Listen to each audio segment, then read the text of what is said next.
Irá proferir a palestra A Origem das Tentações. Haroldo Dutra é bacharel em Direito pela Universidade Federal de Minas Gerais, juiz de Direito do Tribunal de Justiça de Minas Gerais, cursou matérias isoladas do grego clássico e da literatura grega, posteriormente fez o hebraico com uma professora de origem judaica na União Israelita de Belo Horizonte, vinculado ao Grupo Espírita da Bênção, colabora na revista O Reformador, na apostila do EAD, ambas da Federação Espírita Brasileira, lançou a tradução do Novo Testamento pela Edicei e o livro Parábolas de Jesus, Texto e Contexto, pela FEP, também o livro 7 Minutos com Emmanuel e Celeiro de Redenção. Com vocês, Haroldo Dutra Dias.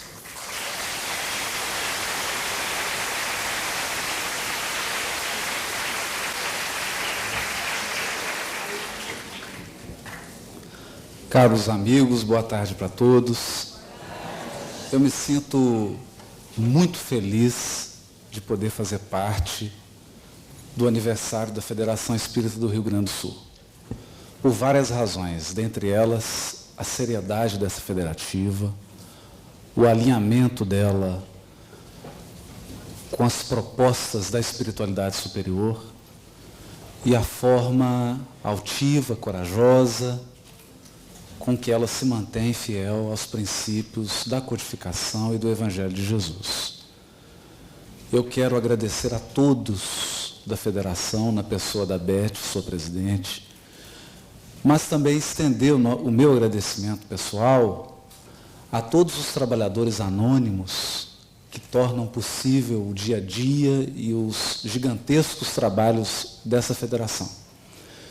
Quero aproveitar também para agradecer o meu amigo Sérgio Lopes, que generosamente me permite fazer parte, né, desse momento com ele, que para mim, honestamente, é um momento de muita alegria, porque é alguém com quem eu posso compartilhar e trocar impressões e aprender muito com a palestra de hoje. Quero fazer também um agradecimento especial ao Francisco Ferraz. Eu vou dizer por quê. Meu primeiro livro, Parábolas de Jesus, Texto e Contexto, foi inspiração do Francisco.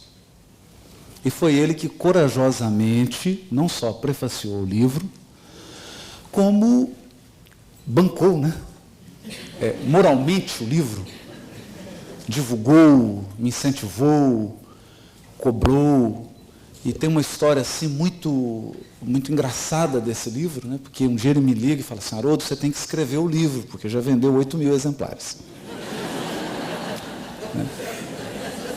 É uma brincadeira, porque eu estava assim um pouco atrasado com a escrita e a federação já tinha se empenhado, e eu me lembro assim com muita saudade, né, Francisco, desses momentos que ficam guardados nos nossos corações. Jesus ampare seu coração, toda a sua família. Muito obrigado, viu, por tudo. Nós, quando abordamos o tema tentação, eu acho que o Sérgio optou por um caminho de muito esclarecimento para todos nós. Nós sempre imaginamos aquelas ideias atávicas de um pequeno demôniozinho do lado esquerdo e um anjinho do lado direito, cada qual fazendo as suas sugestões. E essa imagem, essa pintura, não sai da mente das pessoas. De modo que a palavra tentação é sempre associada a um ambiente religioso e a ideias religiosas que já ficaram no passado. Né? Quem dera se a tentação fosse assim algo tão simples. Se ela se resumisse a duas personalidades, uma totalmente voltada para o bem e outra totalmente voltada para o mal, que estivessem a nos influenciar como se fosse uma campanha política, tentando obter o nosso voto e a nossa adesão. Não é tão simples assim. Eu gosto da maneira muito carinhosa e divertida com que Chico Xavier se refere à tentação. Ele diz que a tentação é você estar correndo de um cachorro muito grande, com uma vontade imensa de ser alcançado.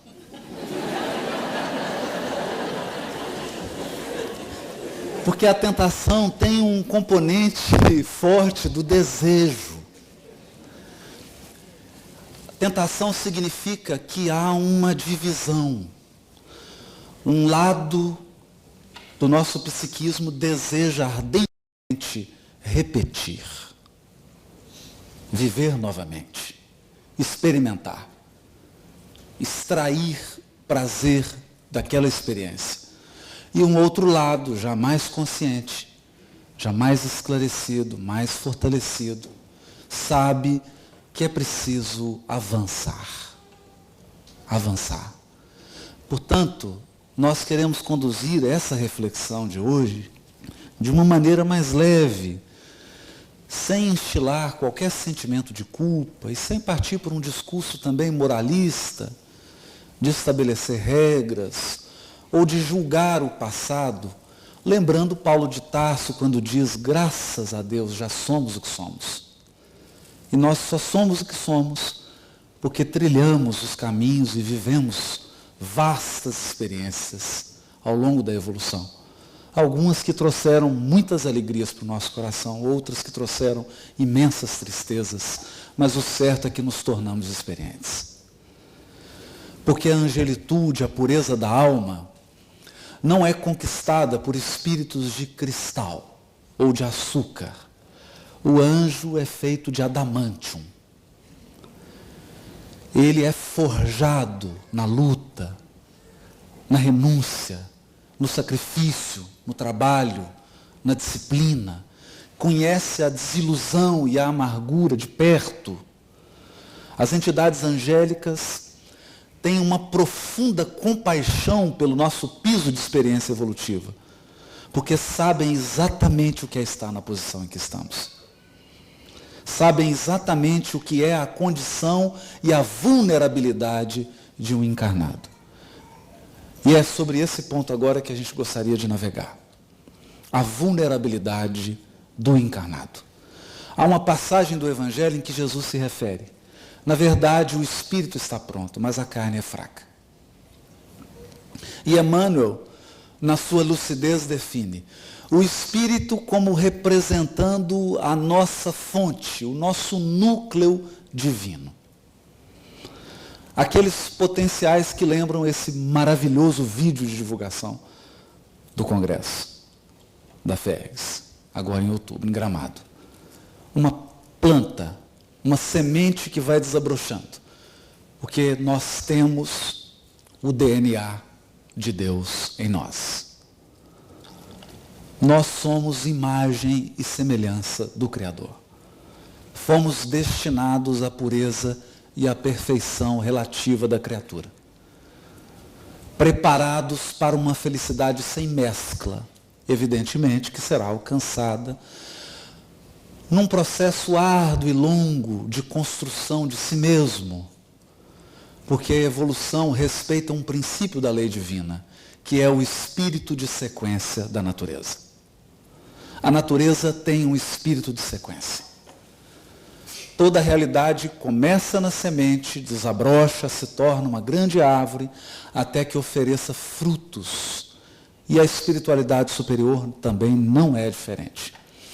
Mas se essa é a característica do espírito, nós temos também a da carne.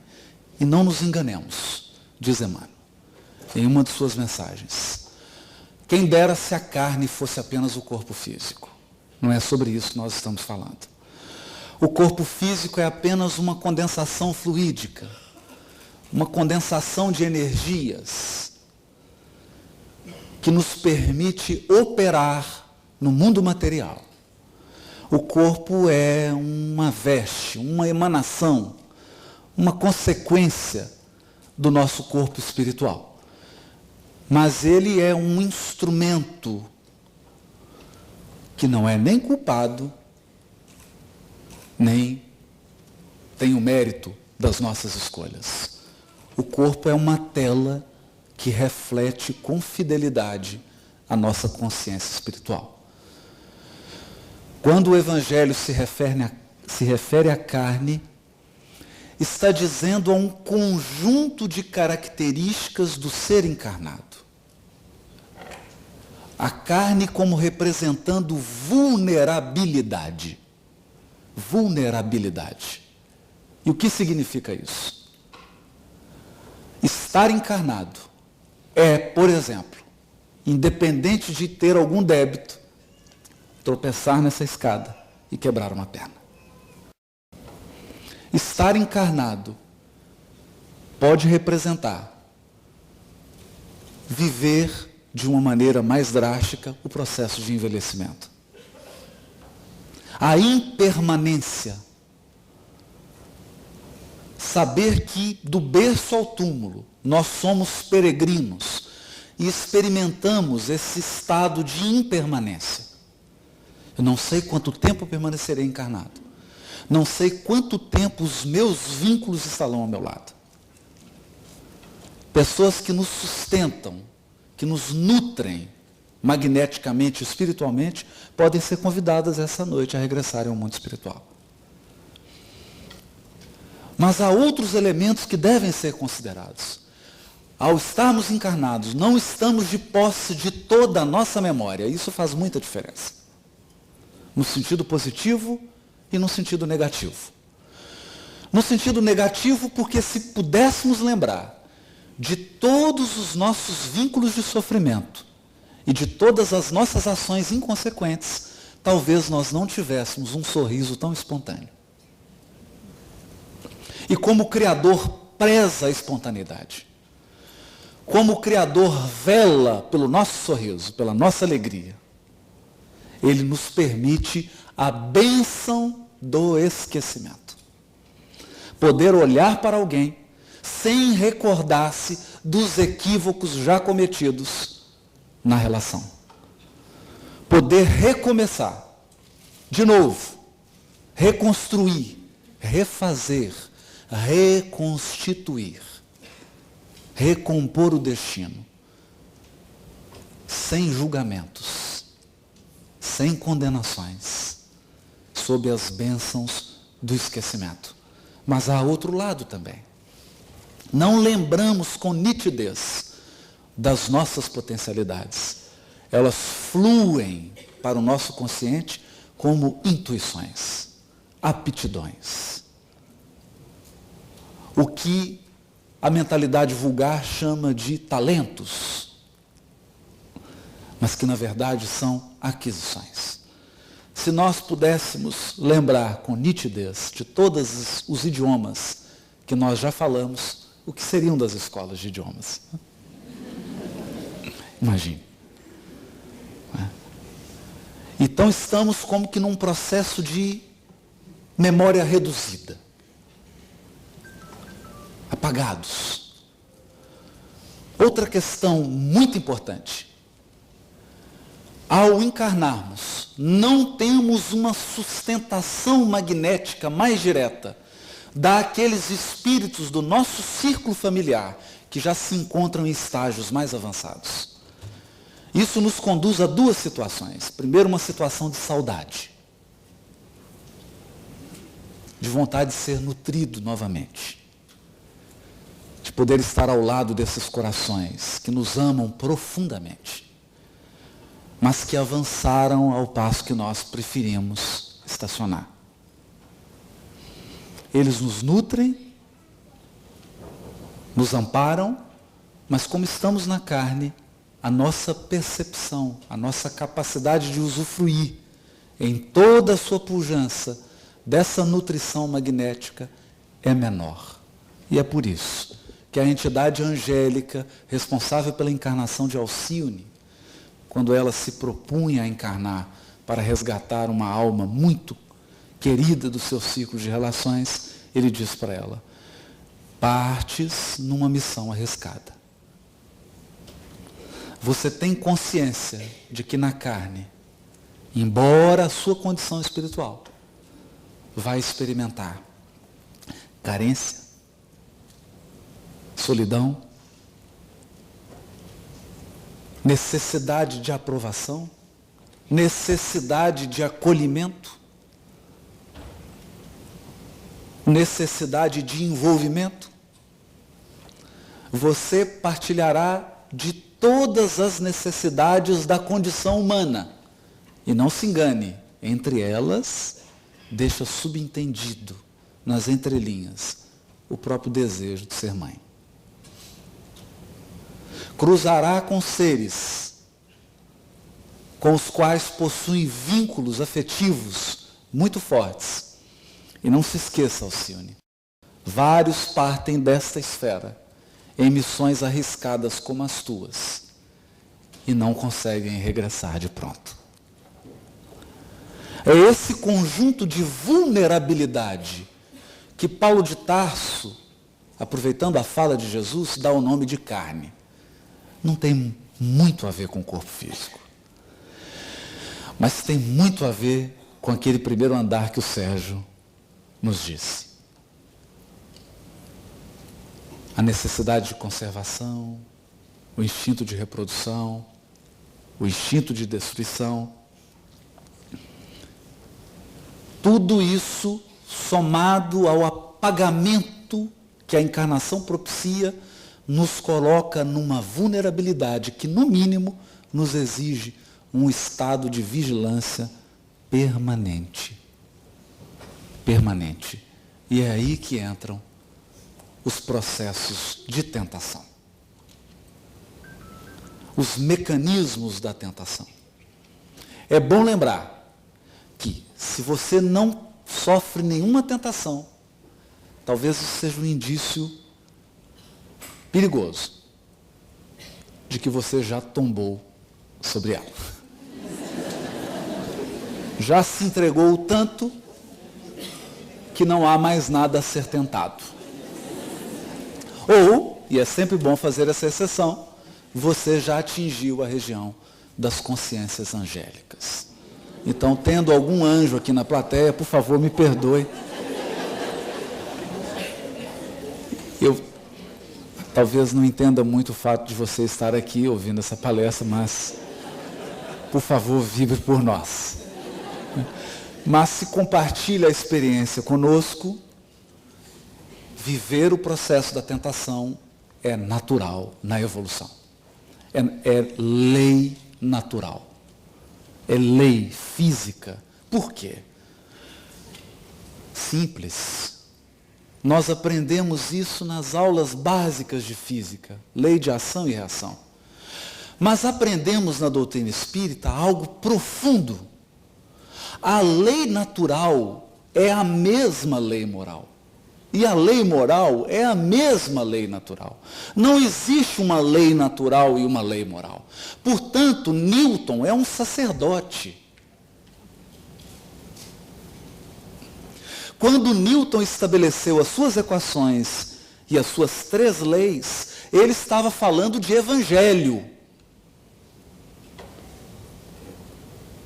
E de física também, porque não tem diferença. A lei divina ou lei natural é a mesma. É a mesma. Porque há um só Deus. Um só Deus. Uma só lei. Há um plano de unidade na infinita diversidade da criação.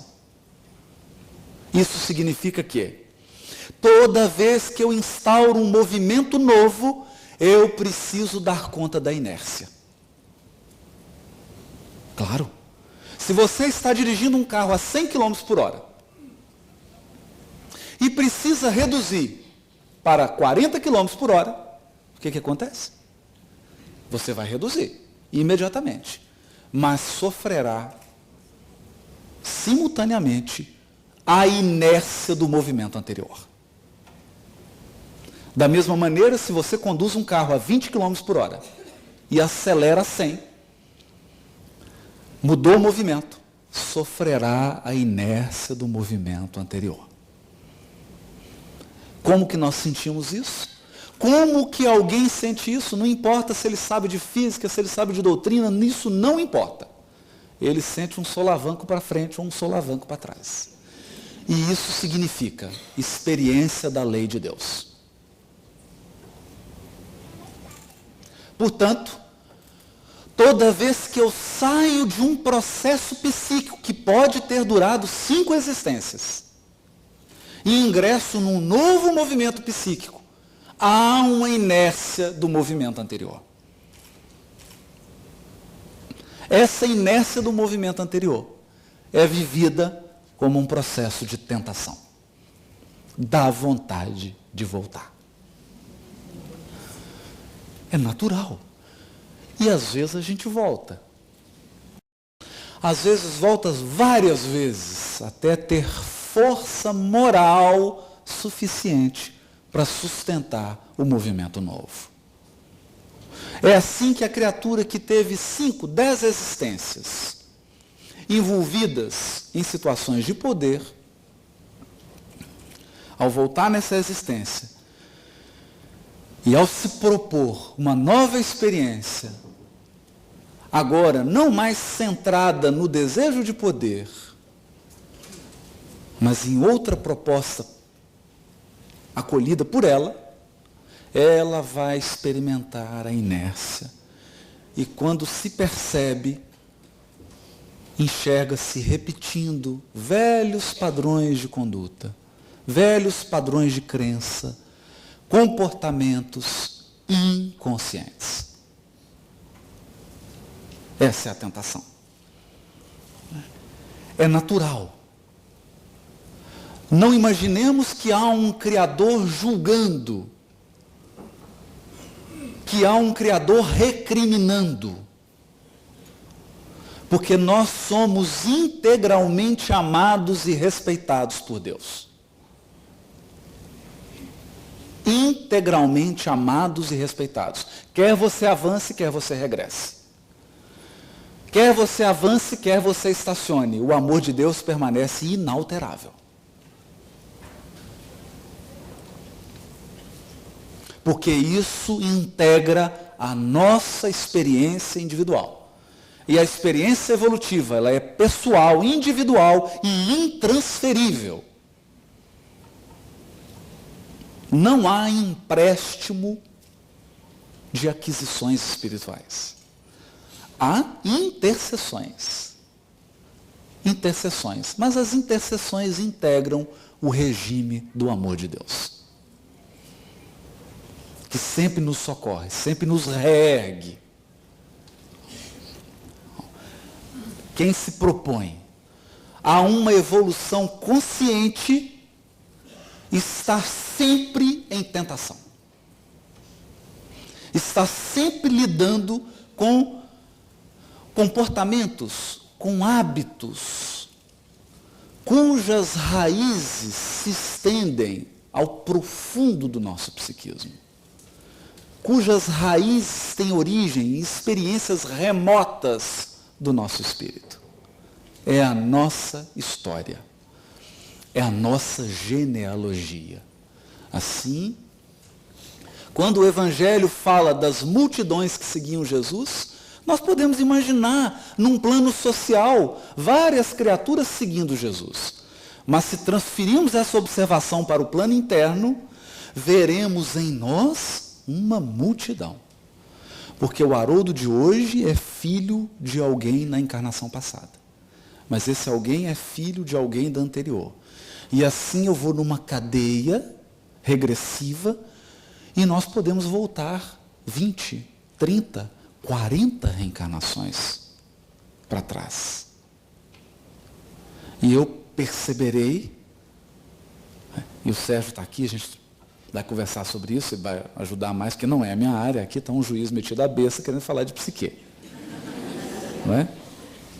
Mas nós estamos só dando um enfoque do Evangelho aqui, baseado nos textos, né, e tremendo as pernas. Se estiver falando algum conceito impróprio, Sérgio, você levanta a mão, pelo amor de Deus. Não é? A verdade é que há uma multidão dentro de mim.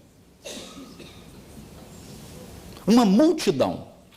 E não é só uma multidão de personalidades.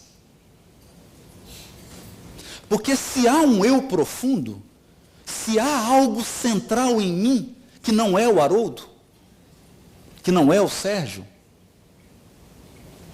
é uma consciência que observa, porque o Sérgio ele consegue se observar. Eu consigo, você consegue se observar. O que você pensa, o que você sente, como você se comporta, quais são os seus hábitos. Se você dá conta de observar, é porque você não é aquilo que está observando. Você não é os seus sentimentos. Não é os seus pensamentos. Há algo profundo e anterior. Há um ser divino, que é a sua essência. Ou um núcleo divino, desabrochando, acordando. E quando esse núcleo olha para a personalidade de Haroldo, o que ele vê? Ele vê alguém com 1 e tanto, de cor tal, de cabelo tal, brasileiro, nasceu em Minas Gerais, exerce a profissão tal. Mas se esse eu profundo olha para a encarnação anterior, o que ele vai ver? Uma outra pessoa. Então, se nós colocarmos em fileira aqui 20 encarnações suas, você ficará surpreso em saber quantas coisas você já foi. Quantas posições você já ocupou. E nós vamos tornar isso ainda mais complexo. Em cada personalidade que você animou, você tinha um círculo de relações. Você estava num contexto social. Você estava em um contexto cultural. Você agia segundo padrões do grupo onde você estava. E, principalmente, você atuava segundo o horizonte de evolução da humanidade naquele período. Porque não imagine que numa encarnação sua na Idade Média, você tivesse a percepção e a compreensão que você tem hoje em Porto Alegre. Não é assim. O certo é que quando soma isso tudo, mistura, é um desafio. É um desafio. É um desafio por quê? No livro Caminho, Verdade e Vida, capítulo 129, Emmanuel encerra uma mensagem, Origem das Tentações, dizendo assim, sutil, recorda-te de que cada dia tem situações magnéticas específicas. Hã? Como assim? Cada dia tem situações magnéticas específicas? Considera a essência de tudo o que te atraiu no curso das horas. Tudo o que te atraiu no curso das horas. E eliminarás os males próprios, atendendo ao bem que Jesus deseja. Como assim?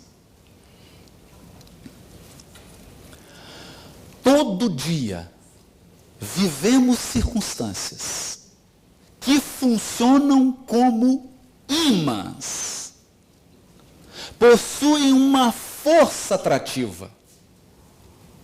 Mas adivinhe, coloque uma cesta de diamante na frente de um cavalo.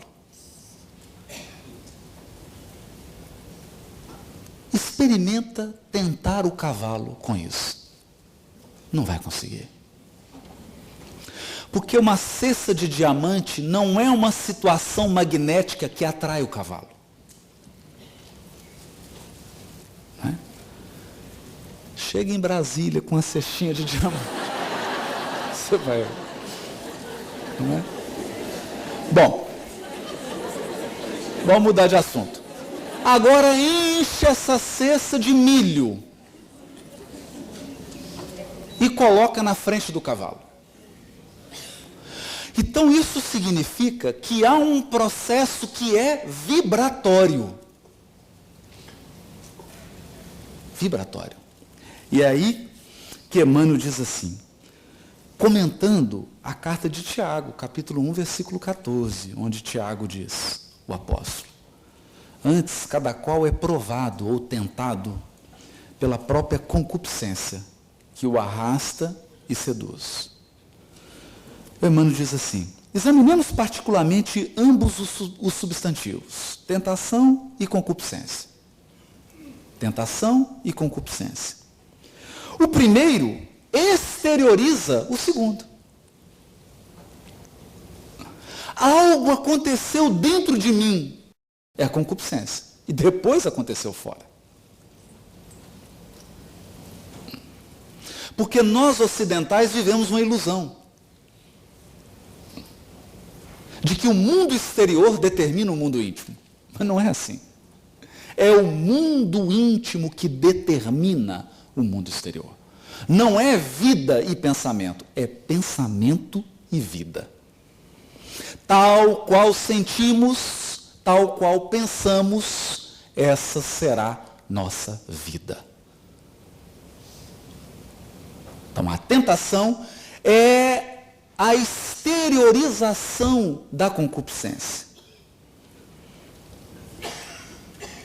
E o que é, então, a concupiscência? Diz Emmanuel. O fundo viciado e perverso da natureza humana primitivista. Fundo, viciado e perverso. Aqui nós temos dois componentes, vício e perversidade. Vício é algo que passou da medida. Nós dificilmente encontramos animais viciados. O instinto é preciso. O instinto sexual nos animais, ele é cíclico, temporário, preciso, e ele é atendido com beleza e com precisão. Ninguém encontra um leão ou um cachorro num consultório psiquiátrico porque está viciado em sexo. Só para a gente... Não há isso. Por quê? Porque ele vive a experiência sem que a experiência o domine. Já no ser humano, que entrou na sensação, há um componente muito especial. E ele se chama desejo. Desejo. E o desejo tem uma característica muito especial. Ele é insaciável. Insaciável. O desejo, se não for conduzido, se não for direcionado com sabedoria e com autodomínio, por isso que o Sérgio colocou aquela frase bonita de Kardec. O que é a obsessão? É o domínio que um espírito exerce sobre outro. Domínio. Mas ele só exerce esse domínio porque a criatura não tem autodomínio. Autodomínio. Ninguém vive sem desejo, porque o desejo é a mola propulsora da evolução. Ele é o motor do barco. É ele que impulsiona o nosso psiquismo. E é ele que dá euforia, alegria de viver. É isso? Você corrige aí. E propulsiona. A questão é, não basta o motor do barco, precisa do leme. Imagina um barco com um motor possante sem leme. Conduz para um penhasco. A questão é, ao longo da nossa experiência reencarnatória no orbe, nós fomos escravos do desejo. Mas não foi 1, 2, 3, 4 encarnações, não. Nós estamos falando de 50, 100. Tem gente aqui que está desde capela, ou seja, há 40 mil anos veio parar aqui, 25, 40 mil, e está aqui. E eu não sabia contabilizar quanto tempo ele ficou lá. Então, essa submissão ao desejo gera um fundo psíquico viciado, gera uma frouxidão da vontade. uma incapacidade de autodomínio e, pior, uma inconsciência. Porque, como diz um pai da igreja, só pode ser salvo aquilo que é reconhecido. Se eu não reconheço a sombra, se eu não reconheço a minha fragilidade, não posso regenerar. Porque ninguém regenera o que não reconhece.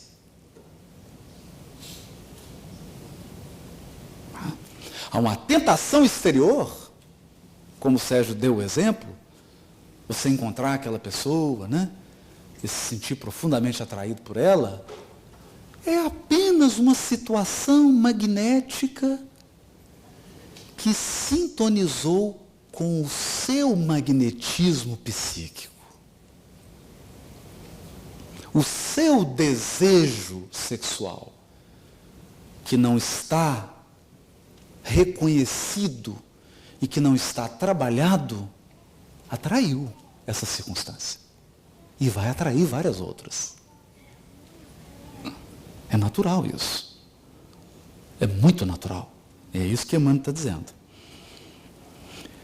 Então, fundo viciado, mas tem também aqui um elemento que é a perversidade.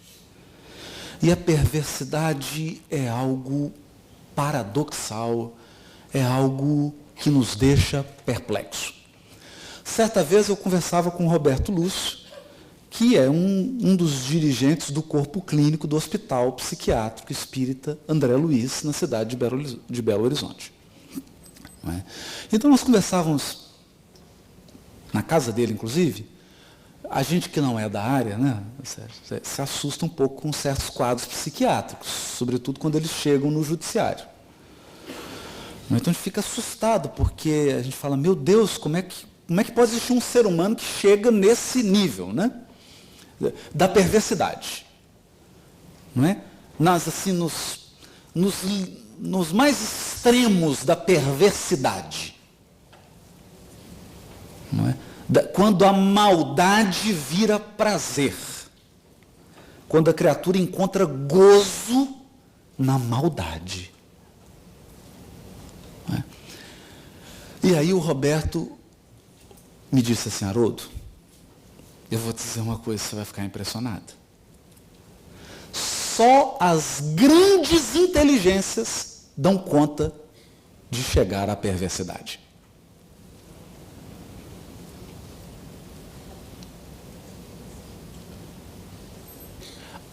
Uma criatura simples, que está no estágio mais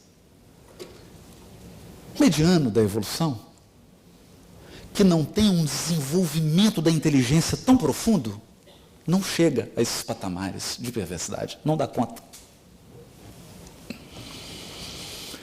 Para chegar num patamar de perversidade, você tem que fazer um completo descolamento de razão e sentimento.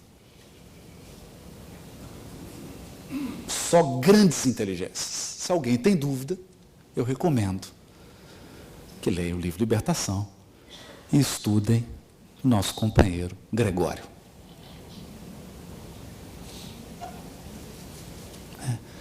Por isso, achei muito interessante o que o Sérgio disse quanto ao perigo da intelectualidade distorcida, da inteligência sem compromisso com o bem comum, com a inteligência descompromissada com o amor. Porque você não se torna feliz pelo que você sabe. Você se torna feliz ao amar e ser amado. Nós só nos tornamos felizes quando reconhecemos o amor de Deus. Quando reconhecemos que somos infinitamente e integralmente amados por Deus. E quando, em retribuição, em dádiva a esse abundante e infinito amor, eu amo. Porque a gente precisa aprender a nutrir-se do amor que dá. que é a experiência dos altiplanos do sentimento, como colocado por Lázaro. No ápice do sentimento está o amor. Porque é quando você se nutre do que você dá, não mais do que você recebe.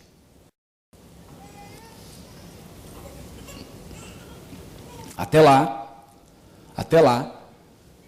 muitos de nós fazem a experiência da inteligência sem compromisso. Da inteligência que raciocina, cria sistemas, cria teorias, discute, estabelece hipóteses e teorias, mas está minimamente preocupado com o bem comum. Está minimamente preocupado com a paz, com a harmonia, com a integridade de todos.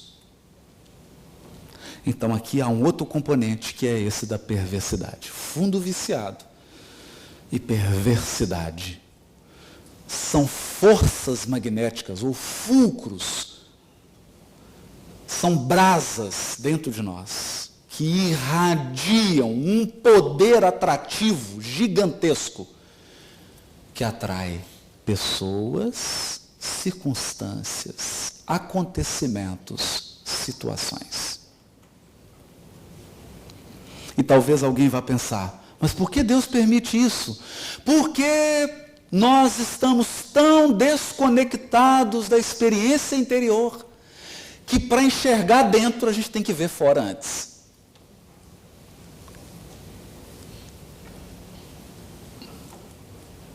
É a evolução feita aos tropeços. Eu preciso cair 20 vezes para perceber que eu estou mancando.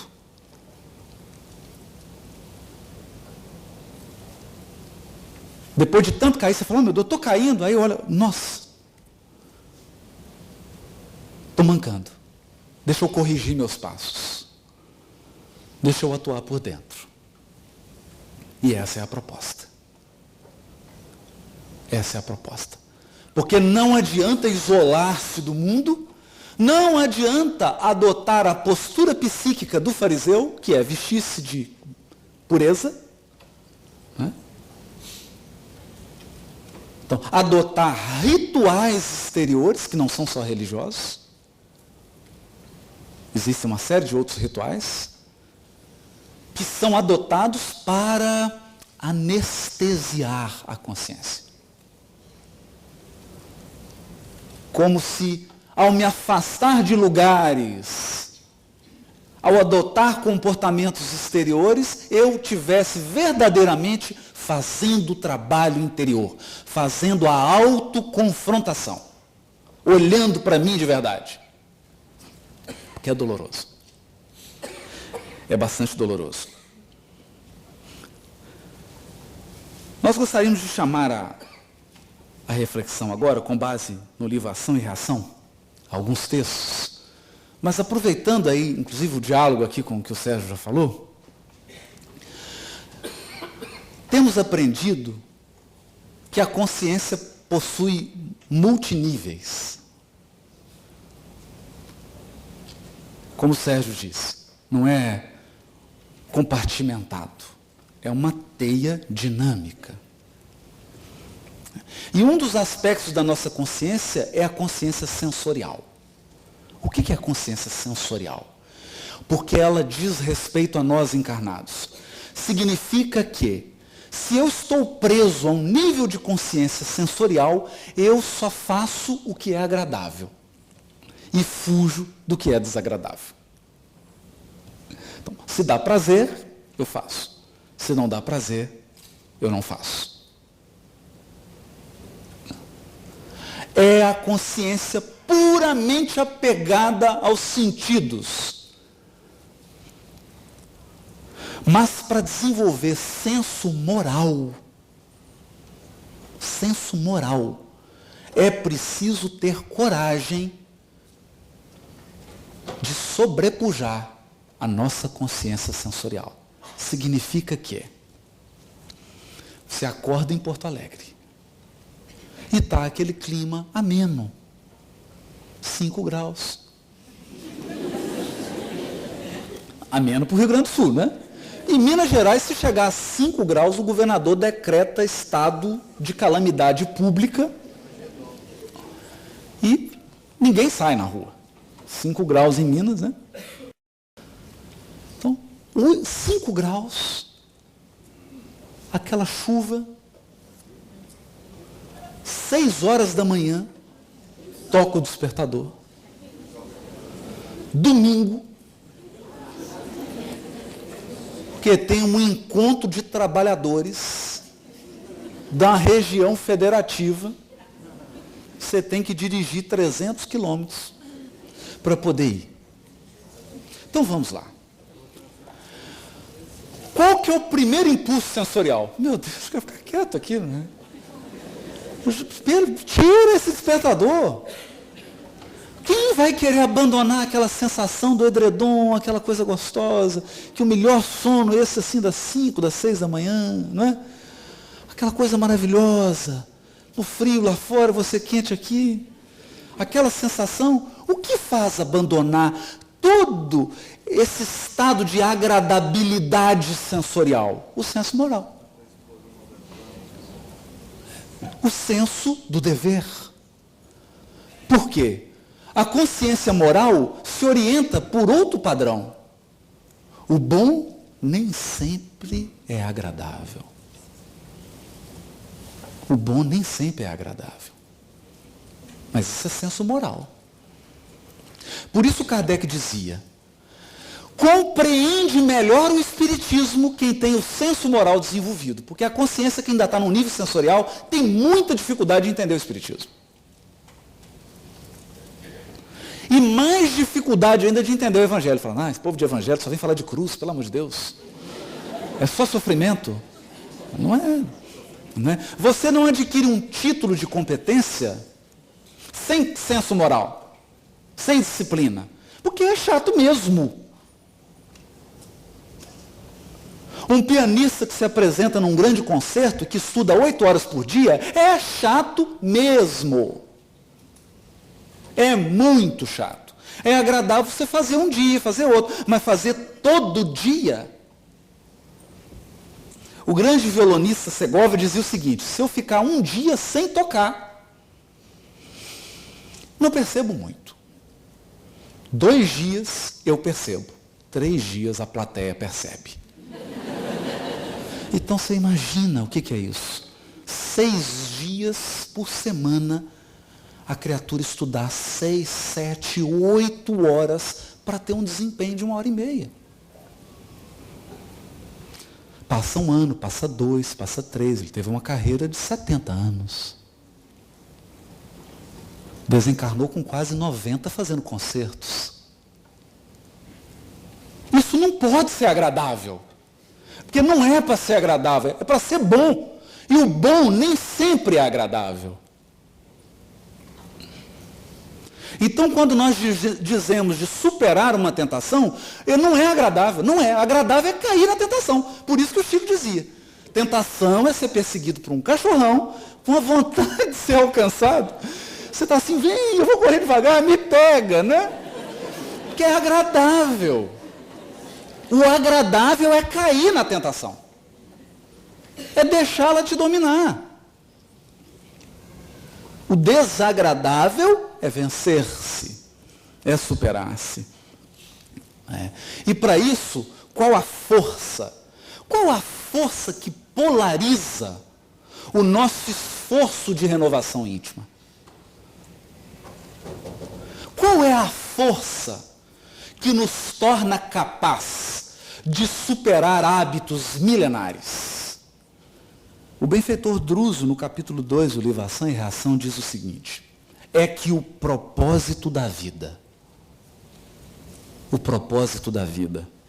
trabalha em nós, e conosco, em nós e conosco, através de todos os meios, para guiar-nos à perfeição. Cerceando-lhe os impulsos, agimos em sentido contrário à lei, criando aflição e sofrimento em nós mesmos. Então, assim como a semente anseia ser árvore frutífera, ela anseia tanto que basta você colocá-la na terra e acontece aquilo que o vídeo mostrou. O milagre da vida.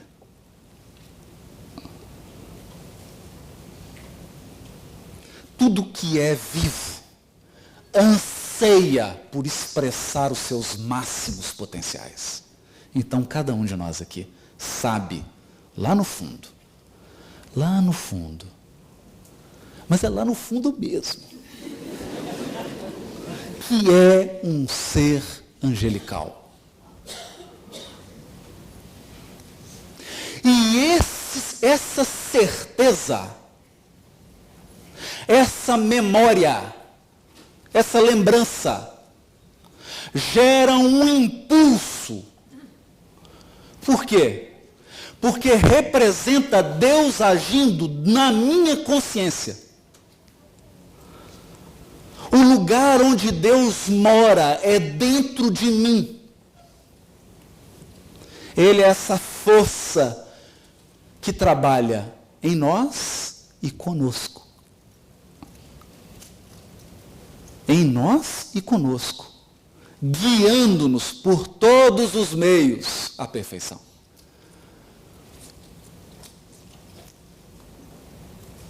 Todas as plantas da terra crescem buscando a luz. Você pode colocar num vasinho, feijãozinho, e ela vai subir procurando a luz. A vida é essa procura. E nós, seres humanos, não nos sentimos plenamente felizes e realizados se não realizarmos os nossos máximos potenciais. É da nossa natureza. É da nossa natureza. Dentre esses potenciais divinos estão o potencial de amar, o potencial de renunciar, o potencial de aprender, o potencial de cooperar com Deus, porque nós somos filhos dele, e o filho anseia comungar com o Pai. Há uma fome de amor em todos nós, que é insaciável e insubstituível por qualquer criatura. Você pode estar com a sua alma gêmea e sentir um vazio interior, um vazio interior. Porque esse vazio só pode ser preenchido por Deus. É a nossa sede de comunhão com o Pai. É um propósito que nós podemos cercear esse impulso? Podemos. Podemos tamponá-lo? Podemos. E isso faz o quê? Isso gera aflição e sofrimento em nós mesmos. Porque não é questão de cumprir uma pauta moralista de conduta. Não é questão de atender padrões e requisitos. É uma questão de ser você. É impossível ser feliz sem realizar os máximos potenciais que estão dentro de nós. Não tem jeito. Nós ansiamos por expressar essas potências divinas. E é por isso que Kardec, na questão 621, pergunta assim: onde está escrita a lei de Deus? Na consciência. Ele fala, se está escrito na consciência, por que Deus permite que ela seja escrita? Os homens se esqueceram e a menosprezaram. Quis Deus que eles se lembrassem. Então, voltar para esses impulsos interiores é lembrar da lei.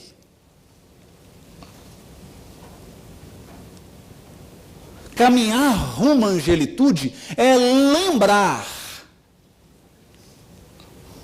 É acordar é despertar a consciência. Despertar. Porque já está dormindo aí dentro de nós. E é por isso que Silas, no capítulo 8, já caminhando para o final, do livro Ação e Reação, ele diz assim, vou tirar porque agora a vista cansada, a idade já está chegando. Todos possuímos, além dos desejos imediatistas comuns, que é a esfera, necessidade de ir ao banheiro, necessidade de comer, não é? Aquelas necessidades comuns que geram desejos, não é mesmo? Daqui a pouco nós vamos desejar comer alguma coisa à noite? Espero, né, Gabriel? Estou dando a dica. Hashtag, fica a dica. Hashtag, fica a dica, né? Então, além desses desejos imediatistas comuns, em qualquer fase da vida, todos nós possuímos um desejo central. Ou tema básico dos interesses mais íntimos. Olha que interessante. É a tônica que define a nossa irradiação.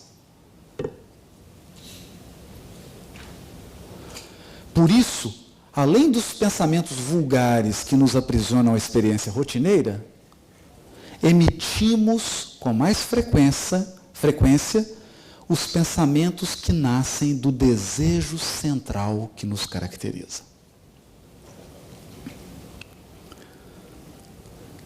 Pensamentos esses que passam a constituir o reflexo dominante de nossa personalidade. Desse modo, é fácil conhecer a natureza de qualquer pessoa em qualquer plano, através das ocupações e posições em que prefira viver. Autoconhecimento. Isso significa que, se nós nos propomos sair vitoriosos dos processos de tentação, é importante cada qual identificar qual que é o tema básico do seu psiquismo. Para uns é a sexualidade, a troca afetiva.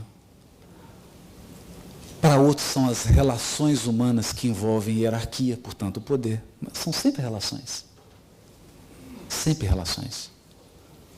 Tudo tem a ver com o nosso interagir com o outro. Pode ser a nossa relação com os bens, com os recursos. A ânsia de acumular, a ânsia de guardar. Cada um tem um tema básico. A partir desse tema básico se estrutura uma teia complexa e intricada de desejos que gravitam em torno desse desejo central.